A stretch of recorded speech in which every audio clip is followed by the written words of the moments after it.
Okay, so we're out here on the water today, and of course we are doing a cast test of the SeaSir M1, a reel that could prove to be one of the best bang for your buck bargains of all time. Now, just a quick recap as to why. This reel currently sells for only $69 on Amazon. That's even cheaper than the current AliExpress price. It's got a metal frame, carbon side plates. It's super light, coming in at under 5 ounces. Every component clicks, including the coveted drag clicker. And it comes with 2 spools, a deep spool and a ultra shallow BFS spool. So the versatility of the M1 should be off the charts. So basically with the M1, you get 2 reels in one. Now today we're going to be doing the testing of the deep spool. The bait finesse spool test is going to come later, but I have the M1 mounted on the JDM Shimano Bantam 6'8" medium. It's supposed to be a moderate fast. I have it spooled up with 10-pound monofilament, and even though we are testing at the deep spool, I am kind of, I guess, wary or leery of how much line it can hold. Because if you remember, even the deep spool is a very small 28 millimeters. So that means I'm not going to throw anything super heavy. In fact, I'm only going to throw one bait. That's going to be a 3/8 ounce topwater. And while I'm casting, I'm going to see if we can get some topwater strikes. So let us begin. Okay, so we're going to be throwing the Lucky Craft Gunfish. I believe this is the 95. It's my favorite walking topwater lure. And I believe it weighs somewhere in between 3/8 and 1/2 ounce. So now it's time to set the reel up. Now, if you look at the comment section of the unboxing video, you'll see that some people have reported that the spool tension on the M1 is extremely hard to turn because the O-ring inside is too big. So yeah, I'm having trouble turning it just to tighten up the spool tension to just minimize the side-to-side play. So what I'm going to do is I'm going to leave it as is, and there's just a little bit of side-to-side play, very similar to a DAIWA SB reel. So we have a really fast fall, and we're going to start off with the brakes on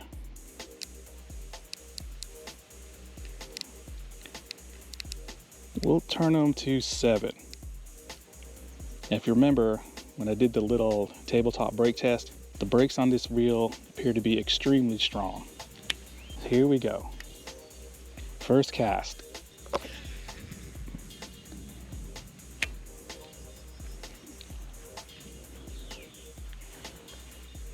Okay, it's a smooth caster. A little loud, but if you remember, it does have hybrid ceramic spool bearings.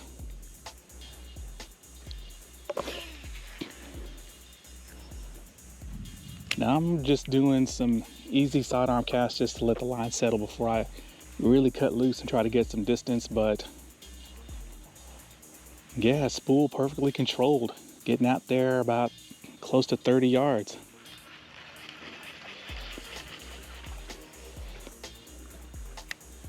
Okay, let's do an easy overhead.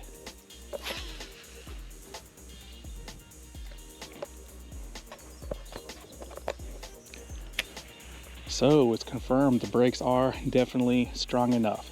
Now I bring this up because just a few short years ago, that was an issue with Chinese made bait casters, at least the Chinese branded ones, was that some of those reels came with brakes that were so weak that the reels were unfishable.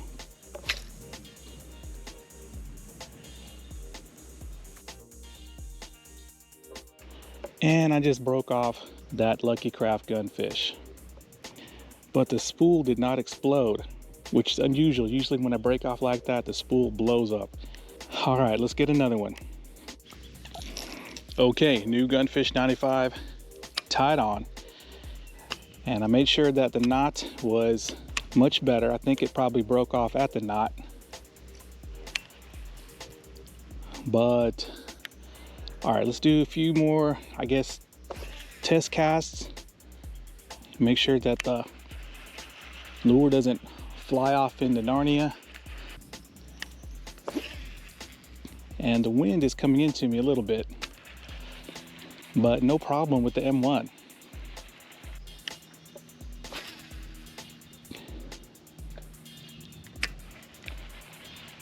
Now the distance is good, nothing overwhelming, but keep in mind, I haven't started to dial the brakes down yet. Okay, so I'm going to do that now. So we are currently on what appears to be number 7. Let's go to 6. Now there's no number 6. It goes from 7, then there's a few clicks, and then 5. But I think I went down 2 clicks, and we're going to try to find the limit of these brakes. And I know you guys saw that.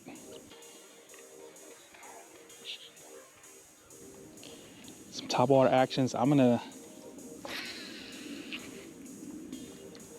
wow. Oh. Well, something struck at it. Now on that cast, I did have a decent overrun.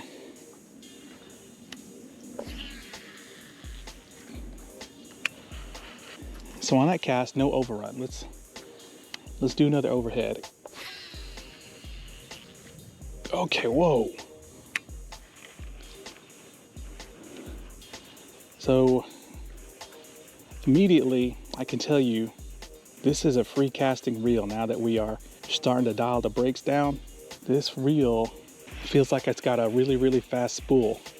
I think those are sunfish guarding beds over there, but I have caught bass using topwater that way before.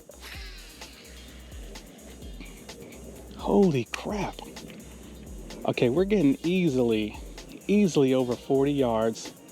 We haven't even turned the brakes down to their minimum setting yet. Oh. All right, so far I'm impressed. Okay, let's go down. Actually, you know what, guys? There is a number 6 on here. Let's go down to number 5 on the brakes. Number 5. Here we go. Okay, I think we've just reached our limit. There was a pretty good overrun. I had to thumb it there so it wouldn't completely ruin the spool. But man, the spool on this M1 it's really fast. Free spinning. So what I'm gonna do is I'm gonna turn the brakes up 1 click. So we're in between 5 and 6. Here we go. Damn, that is damn near 50 yards right there. Hopefully you guys can see that. Oh my God. So this little tiny 28mm spool, is bombing like a 3-ounce lure, probably close to 50 yards.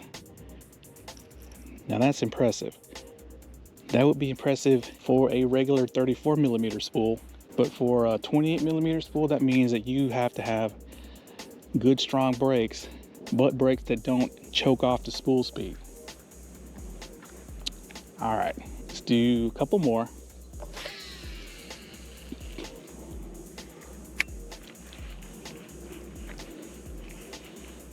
So what I'm trying to do is I'm trying to bring this top water right next to that metal structure. That's usually where some fish hang out. I've gotten top water bites there before, but man, I'm really impressed with this M1. Now, if you guys give me 500 likes on this video, I will find my ZILLION 1000, which cost multiple times more than this reel, and we'll do a cast battle. I know the DAIWA fanboys are not gonna like that, They never like it when their reels get tested up against other reels where you can actually show results, but who cares if they like it or not.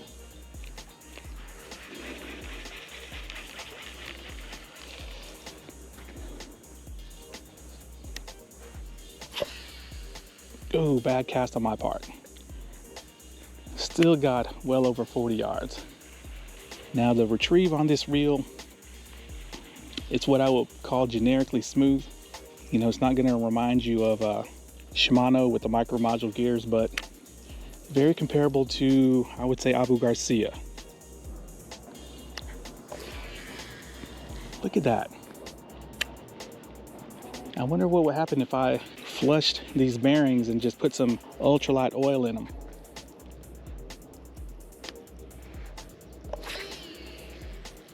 Oh yeah, I'm definitely on the limit.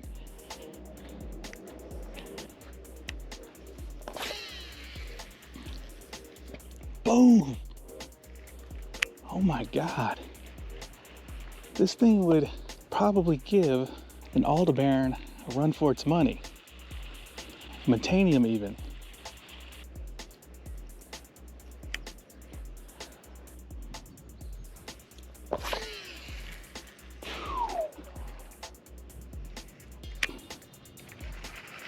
All right, so what I'm gonna do now is I'm gonna do a really long cast, and then we're gonna see just how much line is left on the spool.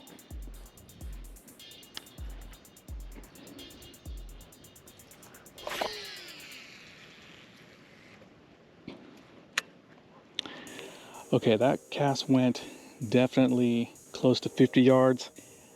And here's how much line is left on the spool. We probably have dumped off maybe a little over half. So we actually have plenty of line capacity left. And that's a good thing. We can run heavier line. If you use braid, you probably have way too much line. But damn, this M1 is no joke.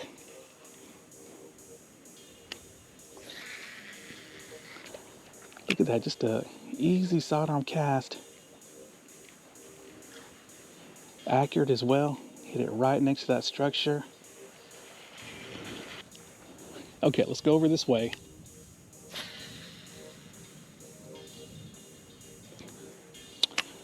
That was a rainbow cast.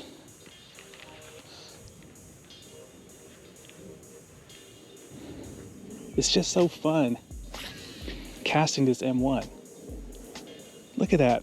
I mean, I just did an easy lob cast. I didn't even do like a, distance line drive cast, and we're easily hitting 40 yards. So for a 28mm spool, that is impressive. Very impressive.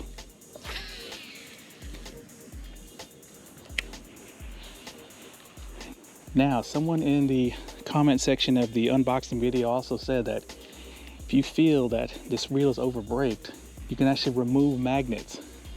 And I'm not going to do that because, for one, I don't feel it's overbraked. Because I can only go probably halfway down on the brake setting. So definitely not overbraked in my opinion.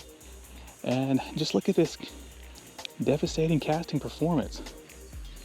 And it's so light and comfortable to palm that, I mean, I don't even think about the reel as I'm working this bait back in.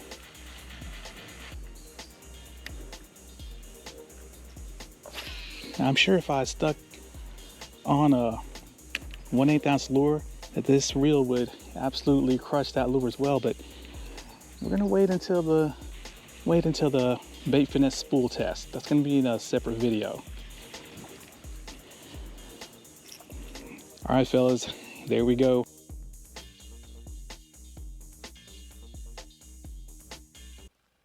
So as you can see, the GoPro overheated and shut down, but it's okay. I was pretty close to stopping filming anyway, and I'm just gonna finish up this video at home. So how many of you thought that this reel would suck in casting based on the really poor free spool times when I tested it in the unboxing video? I know I did. And when I was driving out to the casting spot, I thought that the SeaSir M1 was going to be another DAIWA SV type reel. So basically overbraked with unimpressive casting distance, especially with that small spool. But as you can clearly see by the casting footage, the SeaSir M1 is no joke. With the 3/8 ounce Lucky Craft gunfish, I was getting close to 50 yards on some casts with a 28mm spool. So not only was I wrong, I was severely wrong. The M1 has a casting feel similar to a centrifugal brake reel. It doesn't have that parachute effect at the end of the cast that chokes off the distance like what you get with DAIWA's SV reels. So you can do some low trajectory line drive casts with the M1.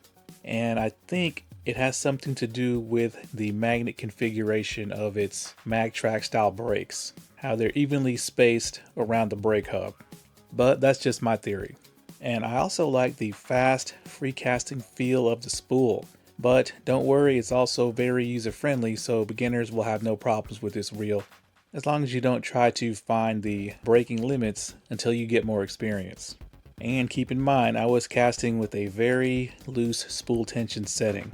And once again, the O-ring under the spool tension knob is a bit large, so it is very hard to turn it. If you get one of these reels and you want to adjust the spool tension knob, I suggest that you use some tape to get a firm grip. But once you set that spool tension knob, it's pretty much set and forget.